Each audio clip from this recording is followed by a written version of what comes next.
Barbados and Trinidad getting ready to send the Ministry of Education in their countries a strong message. A local Bahamian sending a letter to Congress, that's right, U.S. Congress, against Gay Pride Month here in the Bahamas. We'll talk about that letter and its contents and a new method to construct your next project. We'll also feature that as well for you this evening. Good evening, everyone. This is Beyond the Headlines, brought to you by Alive. I'm Shanique Miller. It's great to have you along this evening. The opposition against the LGBTQ agenda is growing. Pointedly, the opposition against transgender education and what many people feel is an attack on kids. The move to protect children has now reached major retail stores in the United States. Target, for example, who began selling special clothing for toddlers and babies showing gay pride and those transitioning. Well, protesters affected the retail giant to the tune of more than $9 billion in just 1 week. Here in the Caribbean, the issue of transgender education is now on our doorsteps. In countries like Barbados and Trinidad, the Ministry of Education in the last week met with educators, according to reports reaching us, to inform them of a modified curriculum, one that would apply to child-friendly schools. Yes, that's the term adopted to describe schools in those countries right now, child-friendly schools. Well, the question here is, were the schools in those countries before now not child-friendly? Well, those who are monitoring the new education policy presented to educators in Barbados and Trinidad say the 10-point plan is a crafty way to usher in transgender education and an attempt to strip parents of their parental rights, as is now the practice in certain U.S. states. So June, as you know, is Pride Month. And what's even more interesting now for citizens of the Caribbean is the scheduled visit to the Bahamas of United States Vice President Kamala Harris on June 8th. Harris is expected to meet with CARICOM heads here to discuss a wide range of regional issues, including climate change, economic and security prosperity. Many are already asking, what else will she discuss, given her recent visits to countries in Africa and meetings she's held with leaders there?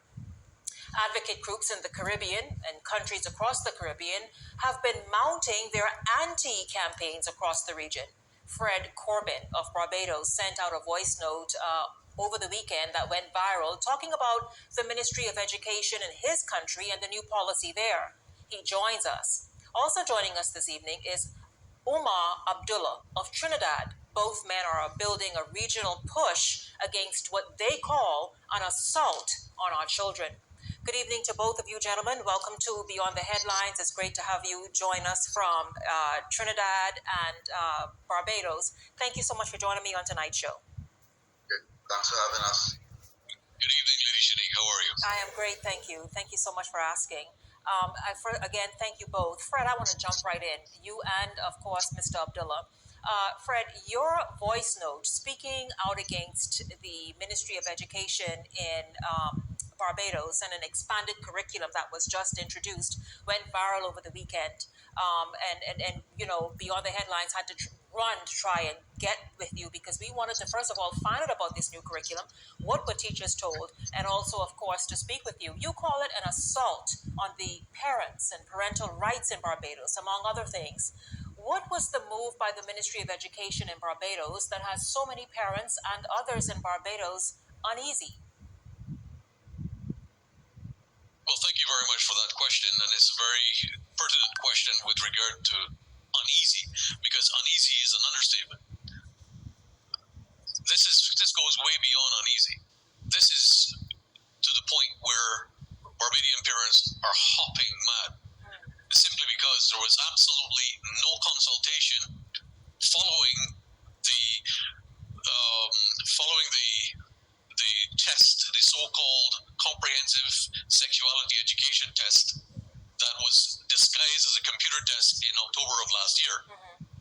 And then this all of a sudden announcement that an education meeting with the Ministry of Education for all the primary schools and all the secondary schools at very short notice was announced. School was dismissed for 3 straight days on separate for separate districts and so on, and teachers were basically herded into a classroom and told, this is what you have to do. There was absolutely no consultation, there was no referendum, So, Fred, when did this happen? By the way, I just want to. I want to take my time and really understand this. When did these meetings happen? 2 weeks ago. 2 weeks ago. So teachers were shuttled into rooms and told this is the new policy and curriculum with no discussion, no back and forth, no sort of listen, a suggestion, that type thing. Well, teachers did have a say. Teachers did have the ability to ask questions and find out, okay, so what do we do here, and so on and so forth.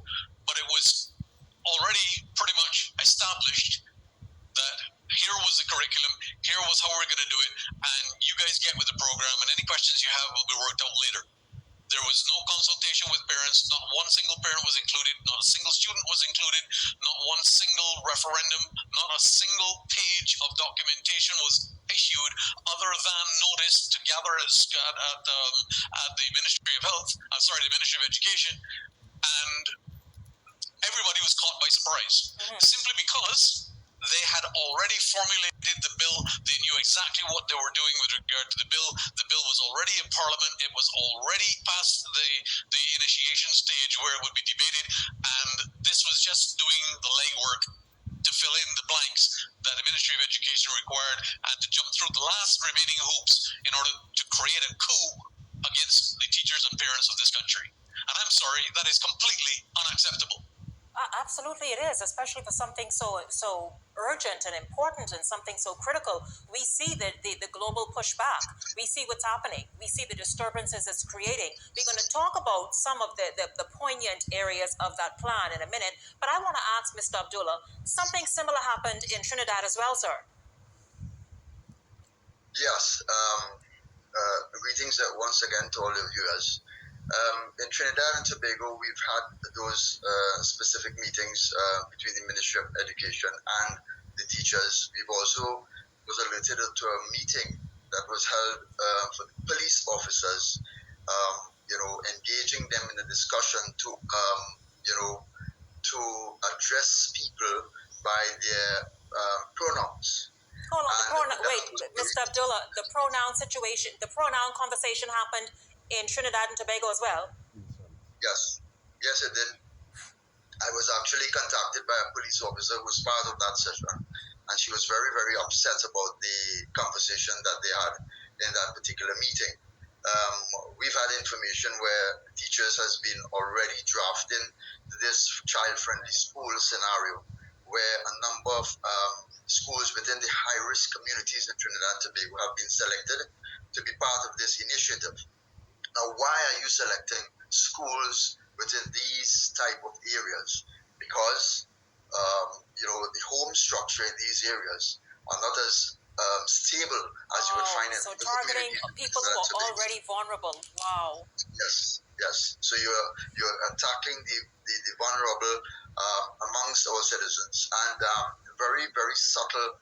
You see, there's a number of initiatives entering the school system. Like, for instance, the other day in a school in central Trinidad, there was a questionnaire that was distributed amongst the students to answer. And one of those questions was, it was a secondary school, and one of those questions was, would you make a decision or choice without your parents' guidance or without your parents' permission? That was what raised the red flag for us. We immediately started to address the issue as it was, as we were informed of it. And also, there's a particular school in deep South Trinidad where, upon the opening, a primary school I'm talking about, there were boys and girls were separated, and the boys had a conversation with their teachers, and one of the boys went home and asked his mother, what is ejaculation? Now, the word that he used was not ejaculation. It was another derogatory term that is being used here in Trinidad and Tobago. This is the primary school. This is a primary school student. Primary school students. Now, Mr. Abdullah, I want to ask you, this is quite vexing, and I know this is just the first in a series of conversations we will have with Trinidad and Barbados and others as well. How vexing is that, sir? For a primary school student, that level of health science is not taught at the primary school level. If we can recall our days in school, yes, in fact, that's high school that is taught, right? How vexing is it for the parents, for you, to have heard a primary school student having had his or her teacher discuss with them about ejaculation? Well, the thing about it is that it's very, very upsetting for a lot of parents. Now, I have before me here, just to put some perspective on the table a bit.